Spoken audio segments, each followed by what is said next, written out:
Alors voici un tutoriel de quelques minutes pour connaître les rudiments d'un outil Google qu'on appelle le Google Drive. Alors, afin de collaborer efficacement, la FFMKR met en place donc une plateforme de travail qui sera partagée par tous ses élus.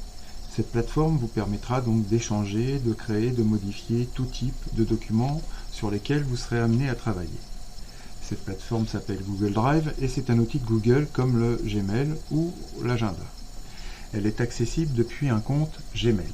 Petit rappel, toutes les adresses FFMKR qui sont mises à disposition des élus sont des comptes Google. Donc vous devez au préalable, avant de pouvoir accéder au compte Google Drive, vous connecter. Alors pour cela, vous vous placez sur le navigateur de votre choix. Par exemple, là moi j'utilise Chrome et vous tapez google.com dans l'URL. Alors si vous n'êtes pas connecté, vous avez la possibilité de vous connecter grâce à un bouton connexion en bleu. Si ce bouton n'est pas présent, c'est que vous êtes probablement déjà connecté avec un compte. Alors il faudra vérifier que ce compte est bien un compte de chez ffmkr.org. Voilà. Donc pour vous connecter, tout simple, si vous ne l'avez pas fait, vous cliquez sur le bouton connexion. Dans l'adresse, vous rentrez votre adresse qu'on vous a communiquée. Voilà, bon, moi je rentre une autre, mais peu importe. Le mot de passe, très important, sinon vous n'allez pas pouvoir vous connecter. Et voilà, donc une fois que vous êtes connecté, à la place du bouton bleu, vous avez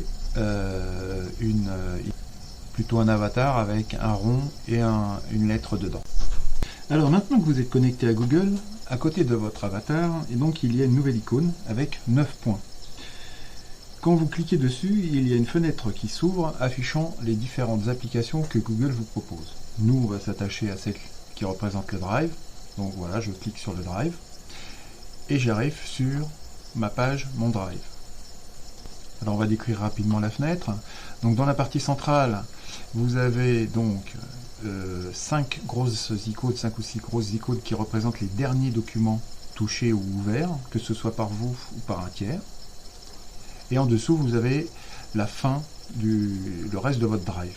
Donc, alors, on voit qu'il y a des icônes qui précèdent à chaque fois le nom du document ou du dossier. Une simple icône comme ça donc représente un dossier simple, alors qu'un dossier avec un petit personnage dedans veut dire que le dossier est partagé entre vous et une autre personne.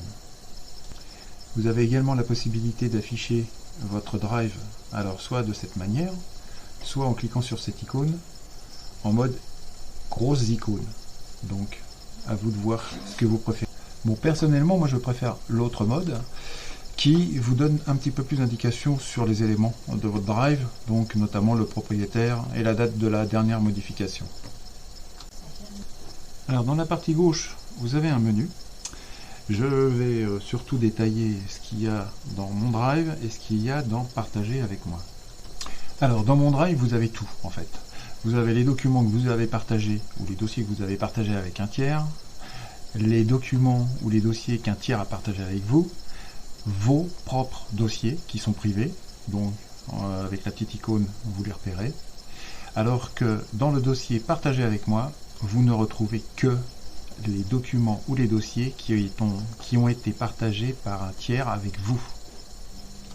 Alors en haut de cet écran, vous avez une barre de recherche et en fait Google Drive va chercher le texte que vous allez taper. Donc là, si je tape par exemple le mot URPS, j'aurai tous les documents ou tous les dossiers qui contiennent le mot URPS, que ce soit dans le nom du document ou que ce soit à l'intérieur du document.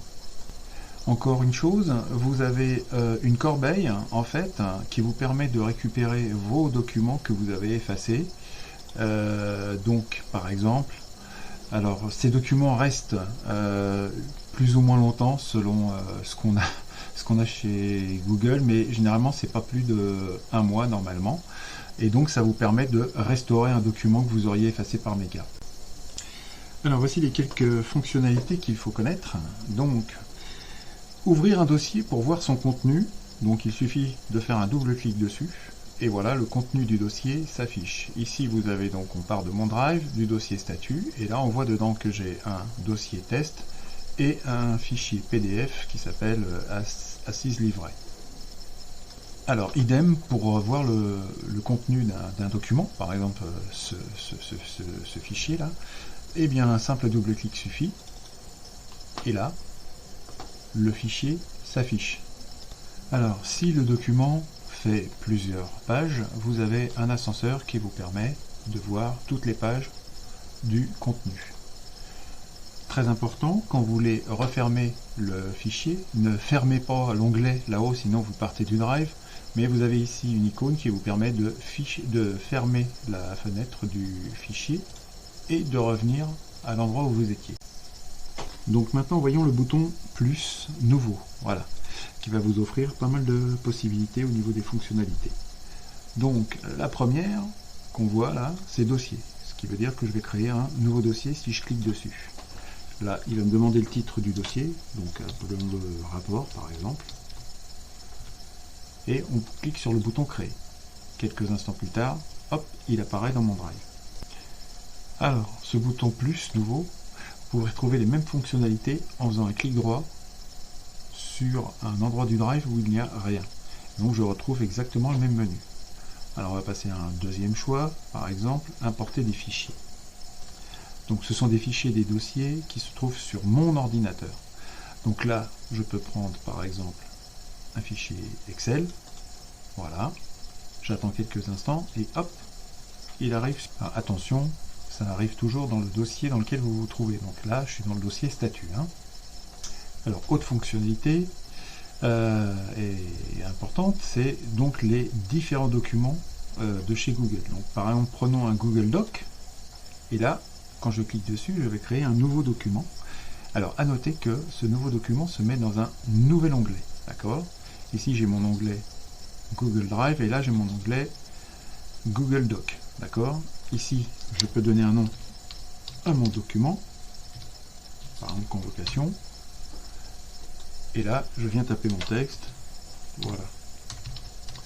Quand j'ai fini, il suffit simplement de refermer cet onglet, et le fichier est déjà présent sur votre drive. Alors, en plus des documents Google Docs, vous pouvez créer des documents Google Sheets, qui sont en fait des feuilles Excel, donc des tableaux. Vous pouvez créer des documents Google Slides, c'est l'équivalent d'un PowerPoint, et des documents Google Forms, ce sont des formulaires en fait qu'on met à disposition des gens pour poser des questions. Je pense pas que vous aurez trop besoin de celui-ci.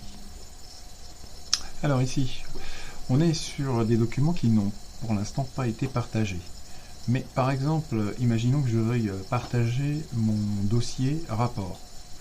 Je viens dessus, je fais un clic droit, et là j'ai un nouveau menu qui s'offre à moi. Donc, si je veux le partager, je clique sur l'onglet, sur le menu partager.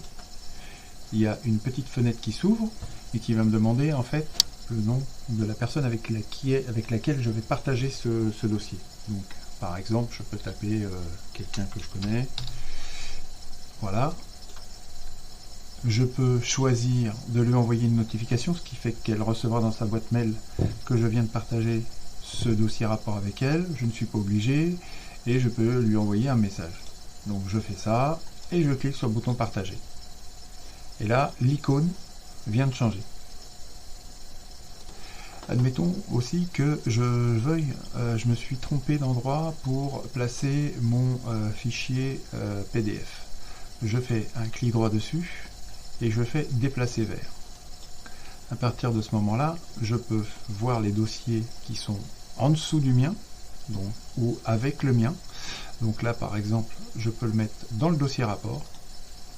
Je clique, je déplace, il a disparu de mon dossier statut. Par contre, si je fais un double clic dans rapport, il est apparu dans rapport.